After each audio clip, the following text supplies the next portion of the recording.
बिस्मिल्लाहिर्रहमानिर्रहीम। अस्सलाम वालेकुम स्टूडेंट्स। उम्मीद है तमाम स्टूडेंट्स खैरियत के साथ होंगे जी। और क्लास 9 इंग्लिश का चैप्टर नंबर 2 पेट्रियोटिज़म हम लोगों ने स्टार्ट किया हुआ है। उसकी एक्सरसाइज हम लोगों ने स्टार्ट की हुई थी और लास्ट लेक्चर में हम लोगों ने पेज नंबर 26 तक की एक्सरसाइज जो है वो कंप्लीट कर ली थी। आज हम देखेंगे जी इससे आगे फॉरवर्ड आपकी जितना भी एक्सरसाइज का क्वेश्चन है वो हम लोग कंप्लीट करेंगे। और आज का लेक्चर हमारे पास स्टार्ट होता है जेरेंट्स। अब सबसे पहले हम देखते हैं कि जेरेंट होता क्या। Gerund is the ING form of a verb that function as a noun. ठीक है, ये क्या है, वर्ब की एक आईएनजी फॉर्म है जो फंक्शन किसके तौर पे करेगी, एज अ नाउन के तौर पे करेगी। अब जेरेंट्स यूज़ कहाँ पे होते हैं, ये यूज़ होते हैं जी as a subject of a sentence में यूज़ होते हैं, as the object of a verb, after prepositions और आफ्टर सर्टेन वर्ब्स हमारे पास ये यूज़ हो रहे होते हैं।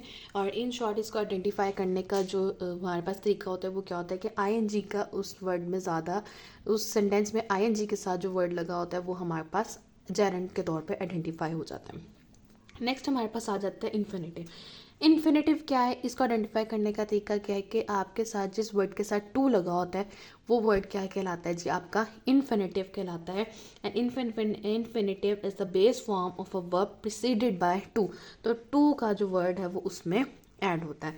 कहाँ कहाँ पे यूज़ होता है, as a subject of a sentence, as the object of a verb, after adjectives and to express the purpose. अब जेरेंट में और इन्फिनेटिव में डिफरेंस क्या है, ये चीज़ हम देखते हैं। वो क्या कहता है, there are certain verbs in English that can be followed by either a gerund or a infinitive, but choosing one for the other can change the meaning of the sentence. ठीक है, एक को दूसरे के लिए चूज़ करने से क्या हो सकता है जी, उसका मतलब बदल सकता है। Here are some more common examples and explanation. तो यहाँ पे हमारे पास एग्जाम्पल्स और उन्होंने एक्सप्लेनेशन दी हुई किस तरह से जेरेंट में यूज़ क्या हो रहा है। Remember plus I N G refers to remembering something. अब इससे आपका क्या पता चले, कुछ चीज़ याद होने के तौर पे। That has already happen. For example, I remember meeting him last year, you met him last year and now you recall that event. ठीक है, आपको याद आ रहा है कि भाई आपने उससे लास्ट ईयर पिछले साल में मुलाकात की थी। अब इन्फिनेटिव में remember plus to plus verb आ रहा है। अब ये किस चीज़ को रेफर करेगा, refers to remembering to do something in the future, कि फ्यूचर में उसको क्या कह रहा है कि उसको याद दहानी दिला रहा है। Remember to meet him tomorrow. ठीक है, याद रखना कि तुम उससे कल मिलो। तो उसका मतलब क्या हो गया, चेंज हो गया। You need to remember to do this future action. तो फ्यूचर एक्शन में उसको कहा जा रहा है कि ये बात वो याद रखेगा। ठीक है, रिमेंबर में आ गया। अब देन स्टॉप की उसने एग्जांपल दी है, फिर आपके पास ट्राई की है, फॉरगॉट की है। तो इस तरह से क्या हो रहा है जी, मीनिंग्स उसके साथ चेंज हो रहे हैं। रिग्रेट की है, गो ऑन की है। ये सारी एग्जांपल्स बताइए कि किस तरह से इन मीनिंग्स के साथ जो है वो ये जब यूज़ होते हैं एज एक तरफ जेरेंट में और दूसरी तरफ इन्फिनेटिव में, तो इनका मतलब कैसे चेंज हो जाता है। नीचे आएंगे तो नीचे आप देखेंगे आपके पास आ रहे हैं पार्टिसिपल्स। अब पार्टिसिपल्स क्या होते हैं, participles are the verb form use and adjectives. अब वर्ब फॉर्म्स जो आपके पास किस तरह के तौर पर यूज़ हो रहे होंगे, as an adjective forms use होंगे। There are two kinds of participles. आपके पास पार्टिसिपल्स की दो टाइप्स होती हैं, ending in I N G and participles using usually ending in E D और ई एन फॉर्म। या तो ई डी और ई एन की फॉर्म में एंड हो रहे होंगे आपके पास जो पार्टिसिपल्स होंगे, और आपके पास एक पार्टिसिपल्स होंगे जो आई एन जी के तौर पर एंड हो रहे होंगे। अब यूज़ ऑफ प्रेजेंट पार्टिसिपल, जो प्रेजेंट पार्टिसिपल्स हैं वो कहाँ कहाँ पे यूज़ हो रहे हैं, as an adjective and to continue the tenses, यानी कि प्रेजेंट कॉन्टिन्यूस टेंसेज जो होते हैं आपके पास। फिर हमारे पास आए थे पास्ट पार्टिसिपल। पास्ट पार्टिसिपल्स कहाँ पे यूज़ होता है, परफेक्ट टेंसेज में हमारे पास यूज़ होता है, एडजेक्टिव के तौर पे यूज़ होता है, पैसिव वॉइस बनानी होती है तब यूज़ हो रहा होता है, और पार्टिसिपल फ्रेजेस में हमारे पास यूज़ हो रहा होता है। तो अब हम सॉल्व करते हैं जी अपना इससे रिलेटेड अपना एक्सरसाइज का पोर्शन, जो कि पेज नंबर 29 के बिल्कुल एंड पे आपको गिवन है। डी पार्ट एक्सरसाइज आपकी। Read the following sentences, underline the gerunds, infinitives and participles and label them accordingly. अब जेरेंट्स के लिए मैंने लेबलिंग का जो वर्ड इस्तेमाल किया वो जी है, इन्फिनेटिव के लिए मैंने आई का वर्ड यूज़ किया, और पार्टिसिपल्स के लिए पी का वर्ड यूज़ करूँगी। जहाँ पे पास्ट पार्टिसिपल होगा उसके आगे पास्ट लिख दिया जाएगा, और जिसके आगे प्रेजेंट होगा उसके साथ हम ब्रैकेट में प्रेजेंट लिखेंगे। सबसे पहले सेंटेंस देखिए, swimming is my favourite hobby. तो स्विमिंग हमारे पास क्या है, जेरेंट। अब कैसे पता चला, आपके पास आई लगा हुआ है। Number two, to learn a new language takes time. To learn, जब टू लग जाए वो आपके पास क्या होता है, इन्फिनेटिव। टू लर्न आपके पास इन्फिनेटिव है, इसको लिखेंगे अंडरलाइन करके आई। Number three, the broken window needs to be fixed. The broken window needs to be fixed. तो ब्रोकन विंडो ये आपके पास कौन सा पार्टिसिपल यूज हो रहा है, past participle. Then she enjoys reading book में रीडिंग अंडरलाइन करके उस पर लिखेंगे, ये हमारे पास क्या है, जेरेंड।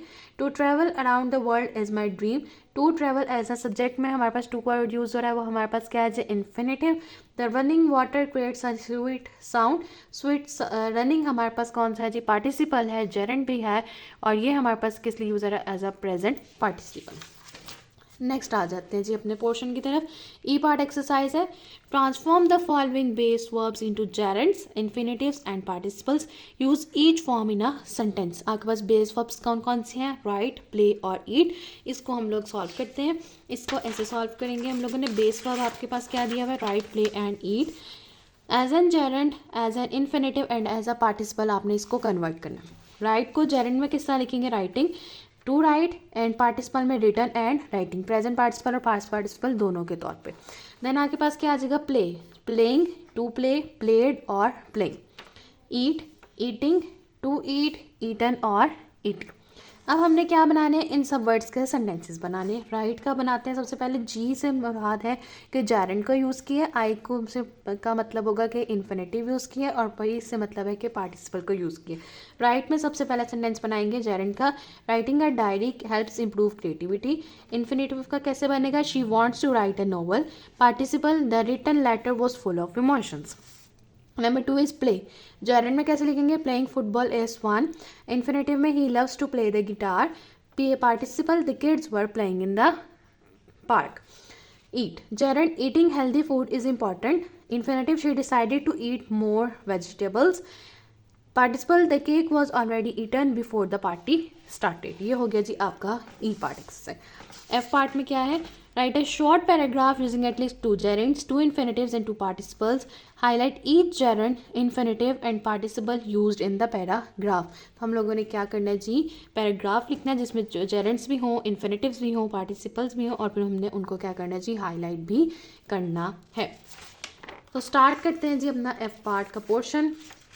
एक पैराग्राफ जो है छोटा सा मैंने लिखा हुआ है, आप इसके अलावा भी कोई पैराग्राफ लिख सकते हैं। क्या लिखा है जी, reading books and writing stories are my favourite hobbies.